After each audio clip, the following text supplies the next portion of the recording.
ဒီဟန်တော်တွေကငါကောင်းမို့ကနေတွားနေကြရဲပေါ့ငါတို့ပေါ်မှာသူရဲ့ခြေဘဝအမုံတွေတရားတို့ရဟန်းတော်တို့ဆိုတာအနံမရှိဘာလို့အဲ့တော့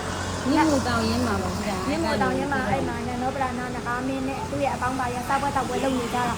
စလုံးပေါင်းနေတာကျနေပါ တော့ဩနဂါနဂါတော့ဆိုတဲ့ဟာနဂါမောက်ကလန်ကဖုန်ကြီးကဟန်တော်လိုပဲရေးလိုက်ပါအဲ့မှာစောက်ပွဲတောက်ပွဲလုပ်နေပြီးတော့ဘုရားရှင်ကနတ်ပြည်တည့်ရတဲ့အကြောင်းရင်းကသူ့ကိုချွတ်ချင်လို့အဲ့တော့900နဲ့နတ်ပြည်တော့သူ့ရဲ့အစားပွဲတောက်ပွဲတဲ့ဟိုသူ့ရဲ့ခေါင်းမော်တွေကိုဖုန်ကြီးနဲ့ဘုရားကကြွလို့ငါခေါင်းမော်ဖုန်ကြီးကြတယ်ပေါ့အဲ့ဒါဆိုတော့မလာအောင်လုပ်မယ်ဆိုပြီးတော့သူကအဲ့ဒါငါမဲရတယ်ဒီကိုရှိအောင်ခဏကိုအကြီးကြီးပြောင်းဖန်ဆင်းပြီးရောတဲ့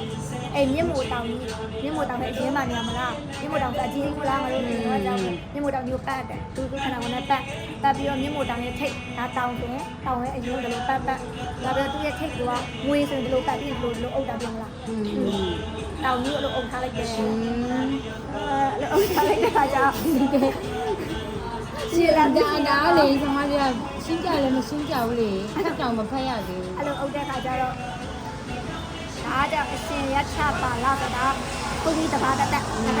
တရားရှင်တော့ဘုန်းကြီးက900ပါအဲ့နာမည်စိတ်တာပဲဘုန်းကြီးက900ပါအဲ့တယောက်ကကျတော့အဲ့တပါးကျတော့ကွာဒီရက်မှာမြင့်မို့ညက်ဒီကိုမြင်မြဲမမြင်တဲ့တကားပြောချင်တာဒီနားမှာမြင့်မို့တောင်ရှိတယ်အခုမမြင်တော့ပါဘူးအဲ့လိုပုံစံပြောအကြောင်းတရားရှင်ကဒီနဂါမင်းကငါတို့ကိုမြင့်လို့တာစိတ်ဆိုးလို့ငါတို့စိတ်ဆိုးလို့ဖုံးထားတာလို့မိတ်နေတဲ့အခါကျတော့တဲ့အခါကျတော့တဲ့ဆုံးမမယ်လို့ပြောတယ်တဲ့ဆုံးမမယ်ဆိုတော့ဒီရဟန်းတော့ဒီရဟန်းမဟုတ်တယ်မှာရဟန်းတစ်ပါးနော်အဲ့ရဟန်းကငါကမင်းကိုဆုံးမမယ်လို့ပြောခါကျဘုရားခွင့်မပြုဘူးတဲ့နော်ဘာလို့ခွင့်မပြုရလဲဆိုတော့တဲ့ဘ누구ပဲခွင့်ပြုမှာလဲဆိုတော့တဲ့အရှင်မောက်ကလန်ကိုပဲခွင့်ပြုမယ်လို့ပြောတယ်တဲ့အဲ့ဒါရှင်မောက်ကလန်ကတဲ့ဒုက္ခနာကိုလည်းသူကငကားမင်းကြီးလို့ခံစင်းလိုက်တယ်တဲ့အဲ့ရှင်မောက်ကလန်လည်းငကားခံစင်းပြီးတော့အဲ့နန္ဒောပရဏငကားမင်းကတို့ချက်ထားတဲ့ဟာကြီးကိုထဘိုးကဲ၍ထက်ဆင်၄ပါးရစ်ပြီးနောက်ဟောဒါဟိုလိုပဲနေမှာပါကွယ်အဲ့ငကားကိုသူကအပေါ်ကနေထပ်ပတ်တယ်လို့မျိုးပတ်ပြင်မလားအပေါ်မှာဒီမှာငကားတကားမြင့်မို့တောင်အုပ်ထားတဲ့ငကားကိုအဲ့ငကားကိုဘုန်းကြီးကငကားအဲ့အုပ်ထားတဲ့ငကားနန္ဒောပဒနာနန္ဒောပဒနာငကားကိုဒီရှင်မောက်ကလန်ကတခါငကားဖန်ဆင်းပြီးတော့ခါပြန်အုပ်အဲ့ဒါပြီးတော့တဲ့အုပ်တဲ့ခါကျတော့သူ့ကျိုးနဲ့ချီလိုက်တယ်ဖြစ်သွားတယ်နဂါအဲ့ဆိုတော့ကြက်သွားပါတော့ဖြစ်စိတ်ကိုပြီးတဲ့အခုလျံတို့လွတ်တယ်တဲ့အဲ့ခါကျတော့တဲ့အရှင်လွတ်တော့အခုလျံတော့နဂါကြီးတို့ထိတယ်အခုလျံဆိုတာကျတော့နဂါအခုမွေးထွက်တယ်မလားအဲ့ဆိုနဂါကြီးထိသွားတယ်နဂါကြီးကလည်းတဲ့ငါ့ကိုလှုပ်တယ်ဆိုတာဘာလို့လဲလို့မေးတာပေါ့အခါကျတော့အဲ့ငါ့ကိုမေးတာကျအဲ့ငါအရှင်မောက်ကလန်လို့ပြောတယ်တဲ့ငါ့လှုပ်တာဘာလို့လဲလို့ငါကြီးကမေးရတော့သူခိုင်းတယ်အဲ့တော့ခါကျငါကြီးကရဟန်းမဟုတ်ဘူးလားလို့မေးတာတဲ့အဲ့အရှင်မောက်ကလန်ငါကြီးငါထိုင်ပင်းထားတာအဲ့လိုပြောပြီးတော့အဲ့လိုပြောခါကျတော့ကိုဖြောက်လိုက်တယ်သူကကိုလည်းဖြောက်နိုင်တယ်ကွာအဲ့ဒါကဟုတ်ချင်လားမဟုတ်ချင်လားမဟုတ်တော့ငါလည်းမသိဘူးအဲ့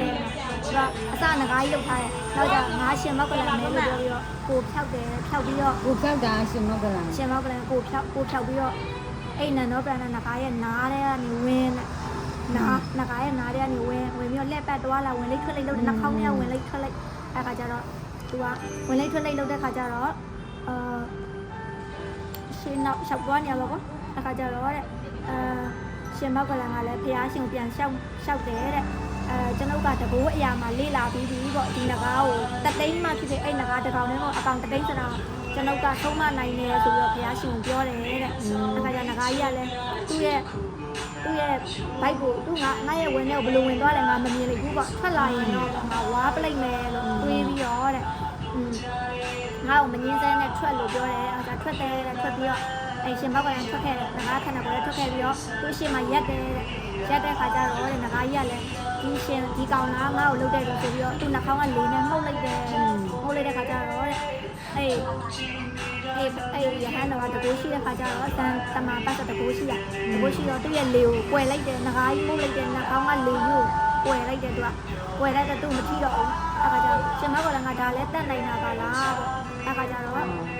တတိသားတော်တို့အားတဲ့မတတ်နိုင်ကုန်တဲ့ ထိုးကြောင့်တတိသားတော်တို့တောင်းပန်တော့အခါဖွင့်မကြည့်ချင်းပေပြီတဲ့အခါကျတော့အဲ့လိုမျိုးလည်းတတ်နိုင်တာလားဆိုတော့ဘောပါကွယ်အဲ့ဒါငကားကြီးကသူ့ငကားလည်းဖန်ဆင်းပြီးသူ့လည်းကြိတ်ပြီးသူ့ကိုယ်တော်နဲ့လည်းဝင်နဲ့လျှောက်သွားပြီးသူအခိုးနဲ့မှုတ်တော့လည်းထောက်နိုင်တယ်အခါကျတော့ဟာပေါ့ဖရားရဲ့သားတော်တွေဆိုတာတကူကြီးလာတယ်ပေါ့တကူကြီးလာဆိုအရှုံးပေးပြီးတော့ရှုံးပေးလိုက်တယ်တဲ့အခါကျတော့ရှင်မောက်ကလန်ကလည်းတဲ့ဂလုံးရောင်ဆောင်နေမှာပေါ့ဂလုံးကပါလေဂလုံးဆိုတာကငကားထိတ်ကြီးတဲ့ဂလုံးကတနင်္ဂနွေဆိုဂလုံးလို့ခွာရှိရလို့ကြောက်ဘူးလားစနေဆိုငကားဆိုတာလေစနေငကားအနည်းငယ်ဂလုံးဆိုတာလေဂလုံးလို့ဖန်ဆင်းပြီးတော့ငကားကြီးကိုလုံးရှင်မောက်ကလန်ကဗာလေစာကျန်ငကားလောက်တယ်နော်အဲ့ဒါကိုဖြောက်ပြီးတော့နားတဲ့ရေလုံးပိုက်ထဲဝင်တယ်နော်အပြီးတော့ထွက်လာပြီးတော့အဖိုးနဲ့မုတ်တော့လဲကာတလိုက်တယ်နော်အပြီးတော့ဂလုံးလောက်တယ်ဒီဘူးဂလုံးလောက်ပြီးတဲ့ခါကျတော့သူကသူ့ကုံကြီးဂလုံးလုပ်ပြီးတော့ငကားကြီးကိုဖမ်းလိုက်မယ်ပေါ့ကွာတုတ်တယ်ဆိုတော့ဖမ်းတာအခါကျငကားကြီးကလည်းလူလင်အယောင်ဆောင်တာတခါယောက်ျားလေးရောင်ဆောင်လိုက်တယ်လူရောင်ဆောင်လိုက်တယ်ငကားကြီးကနှစ်ခုလုံးတကူရှိရတယ်လူရောင်ဆောင်ပြီးတော့ငကားကြီးကိုအရှင်သားလေးကျွန်တော်ဒီကိုးွယ်ရဆိုတော့ကိုးွယ်တော့မယ်ပေါ့ကွယ်မတိုက်ခိုက်တော့ပါဘူးပေါ့ဂလုံးကြီးလုပ်ပြီးငကားကြီးကိုလုပ်လိုက်ပြီးတော့တေရောတော့မှလေငကားအဲ့ဆိုတော့အဲ့လိုမလုပ်ဘဲနဲ့ခါရဲ့ကိုးွယ်ရပဲလို့ပြောပြရှင်မောက်ကလန်ရဲ့ခြေပွားပေါ်မှာတဲ့ချစ်ဖူးတော့တယ်အဲ့ခါကျပြီးတော့အဲ့ဒါနဲ့ရှင်မောက်ကလည်းငကားကြီးကိုခေါ်ပြီးတော့ဘုရားတခင်စီဘုရားရှင်တန်ကိုပြန်သွားတော့တယ်ပေါ့မြတ်စွာဘုရားကလည်းငကားကြီးချမ်းသာရစေတော့နှစ်သိမ့်တော်မူ၍ပြောချင်တာငကားကြီးကသူ့မှာအမြင့်ဒေါ်လာလည်းမရှိတော့ဘူးသူများကိုသူကအရင်တော့သူများတို့နှိမ့်ဆက်တာလည်းဖြစ်မှာပေါ့သူ့ကိုသူပဲတကူရှိရင်တစ်တကူရှိရတယ်မရှိဘူးထင်ခဲ့ပေမဲ့အခုကျတော့ဘုရားရှင်ကအဲ့လိုလုပ်ပေးလိုက်တဲ့အတွက်ငကားကြီးလည်းချမ်းသာသွားပြီဆိုတော့နှစ်သိမ့်ပြီးတော့သူကတကယ်ဘုရားရှင်သွားမှာကနတ်ပြည်သွားမှာမဟုတ်သူကတထေးအနာတပိန်တထေးကသွန်းဖုံးဖို့ခေါ်ထားမလားအဲ့ဆိုရင်သွန်းဖုံးဖို့တွားကနေနတ်ပြည်တက်ပြီးတော့ရှင်မောက်ကလည်းနေခိုင်းတာအားပြီးတော့အခုအဲ့ငကားကြီးကသူကောင်းသွားပြီဖြစ်တဲ့အတွက်အဲ့တထေးအိမ်ကိုတွားပြီးတော့သွန်းသွားစားတယ်သွန်းဖုံးတာသွန်းသွားစားတယ်အဲ့ခါကျတော့ရှင်မောက်ကလည်းနန္ဒောပရဏနဂါနဲ့ရှင်မောက်ကလည်းစစ်တွေးကြရွနေမြင့်မှဆွန်းစားရောက်လာနေမြင့်လားဆွန်းကစောစောစားဖို့ဖိတ်ထားပေမဲ့သူကကိုနဂါကြီးကိုဆုံးမတော့သူကကြည့်နေရတော့ကွာဖခင်ရှင်ကသူကတော့မလုပ်ဘူးအဲ့ဒါကြောင့်မို့တထေးကိုပြန်ပြောပြတာတဲ့အဲ့ဒါဆိုတထေးကလည်းတဲ့ရှင်မောက်ကလည်းနိုင်နာကိုကြားပြီးတော့ဝဲမြောက်ဝမ်းသာပြီးတော့9ရက်တိုင်အောင်ဆွန်းဖိတ်ပြီးတော့နောက်ချက်ပို့ပြီးတော့ပူဇော်မှုတွေလုပ်တော့တယ်တဲ့လွယ်တယ်မဟုတ်နာမည်လေးကနားမလည်ဘူးတဲ့ရိုက်မှာ Thank you တကယ်အားကြတော့သူ့ဒီအနာတပိန်တထေးကဒါကြတော့သူတို့တရက်အတွင်းမှာဖြစ်သွားတဲ့ဟာကြီးပြတ်သွားတယ်ဆုံးမတော်မူခြင်းတယ်လေအနာတပိန်တထေးကဆုံးစားပေးတာကွာသူပြောလေဂုံကြီးပြင်လဲတာပဲဖြေရမယ်လေအဲ့ဒါလေဂုံကြီးကဘသူဂုံကြီးလဲဆိုတော့ကြည့်ပြီးတော့မသိဘူးပြီးတော့တိမေးလိုက်တော့လေသူလည်းမသိဘူးလေအနာတပိန်တထေးကဆုံးစားပိတ်တာကိုသူကဆုံးစားကိုတစ်ခါသွားပြီးတော့ဆုံးစားပြီးပြန်ခဲ့ရတယ်ဒါပေမဲ့သူကတနေ့ပဲသူတွေကိုဘယ်လိုလုပ်ပေးရမလဲမမြစ်တာထားပြီးတော့ကြည့်တဲ့အခါကျဒီတခါကြီးကသိုးနေတာဆိုပြီးအဲ့ငါကိုချွတ်မယ်ဆိုပြီးတော့ဆုံးစားပိတ်တဲ့အိမ်ကိုအရင်မတော်ဘဲနဲ့နတ်ပြည်ကိုရင်တက်တာဆိုတော့ငါကြီးကလက်ပြည်ကနေဘုံကြီးတွေတွားနေတာသူကောင်းမဟုတ်ပုံနေကြတယ်ငါ့ကိုအဲ့တတိအိမ်မှာမြင်မဟုတ်ဘူးလေသူကမြင့်မို့တောင်ရဲ့ခြေထဲမှာနေရတယ်မဟုတ်ဘူးလေအဲ့ငါ့ကိုဘာဖြစ်လို့လဲတတိအလုပ်ခိုင်းတာမဟုတ်လားငါအစားအဲ့လိုပဲနားလဲတာမဟုတ်ဘူးလေဖခင်ကကြတော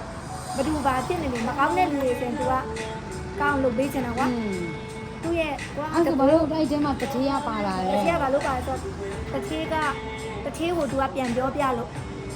သူကကွာငကားနောက်ကြတဲ့အကြောင်းသူကအဲ့ငကားဆွမ်းနောက်တဲ့အကြောင်းငကားကိုဘာလို့နေနေပြစ်တာလဲဆိုရင်ဆွမ်းစားဖိတ်တဲ့လူသူကမလို့လုပ်တော့ဆွမ်းစားတဲ့တက်သွားစားမှာမဟုတ်ဘဲနဲ့ဗာလဲဘာလို့ပေးရမလဲလို့စိတ်ကူးလိုက်တော့အဲ့ငကားကြီးကိုချွတ်ရမယ်ဆိုတာသိလို့ဆွမ်းစားအရင်မတွားသေးပဲနဲ့ဒီမှာအဲ့တော့နောက်ကျသွားတာအဲ့ဆိုတော့ဟိုကလည်းဟိုဆွမ်းစားဖိတ်တဲ့တတိယလည်းအဲ့လိုသူငကားကိုနေမြင်တာတတိနဲ့လုံးဆိုင်တယ်ဒါပေမဲ့အဲ့ဆွမ်းစားဖိတ်တာနဲ့အကြောင်းပြုပြီးတော့ဆွမ်းစားဖိတ်လေးလို့လားသူကဒီတိုင်းကတော့သူ့ရဲ့အကြောင်းမှာပဲစားမှလေဒါနဲ့လို့အဲ့သွားရင်းနဲ့လမ်းမှာဘယ်သူ့ကိုဘာလို့ပေးထားခဲ့ရမလဲဆိုပြီးတော့သူကညကလေးကအဲ့ညကလေးကစဉ်းစားလိုက်ပြီးတော့သူရဲ့အဲ့လိုနဲ့သူ့နေနေချင်တာရှင်မောက်ကလန်မဟုတ်ဘူးတခြားတစ်ယောက်ရှိသေးတယ်ဒါနဲ့အဲ့တခြားတစ်ယောက်ကနေနေချင်မှနေနေနိုင်တာအဲ့ဒါမို့ဘုရားကရှင်မောက်ကလန်ကိုပဲနေနေခိုင်းတာဟုတ်တယ်နော်သူငကားလည်းတကိုးရှိရဲ့ဟုတ်တယ် အဲ့နာမည်မပိုင်လေးရဲ့နာမည်ကသူတို့ ဟိုကောင်ဒီကောင်လို့ရေးမလားညာဟုတ်တယ် ရှိလေဒီမှာတော့လည်းအရှင်လက် အဲ့ဒါလည်းလေလေရထပါလာ ပါလာမထေ မထိုင်မထီလေးလို့ရတယ်လေ ဟောမထေရမကြီးလေ အဲ့ဒါ ရှင် မဲ့ ပုံနဲ့ထေ ရဟန်းပြောတယ်အဲ့ဒါတယောက်ကအနာထပိန်အနာထပိန်လားအနာထပိန်လားလည်းမသိအဲ့ဒါပြောနန်တော့ပနန္နာနဂါမင်းရှင်မောက်ကလန်ဖျားရှင်ရှင်ရထပါလာအဲ့ဒါမှန်ရည်လေ အရှင်လက်ထပါလာ နင်မရေးလို့တော့မရဘူးနန်တော့ပရာနာနဲ့ရှင်မောက်ကလန်နဲ့ရှင်ရထပါလာကိုနင်စိတ်ကူးမပေါ်ဘူးဆိုရဟန်းတစ်ပါးကလည်းနေနေရဖျားရှင်ကဖွင့်တောင်းတော်မူပြီးတို့တော့ဖျားရှင်ကဖွင့်မပြုပဲရှင်မောက်ကလန်ကိုဒါဖွင့်ပြုပေးပြီးဟုတ်တော့အခုနေတော့ နေဒီမပုတ်ရေးခိုင်းတော့ဒါမရှိဘူးနာမည်ကအရင်ဆက်တယ်ဘာရအောင်လဲငါတို့ပုံရလာပြီလား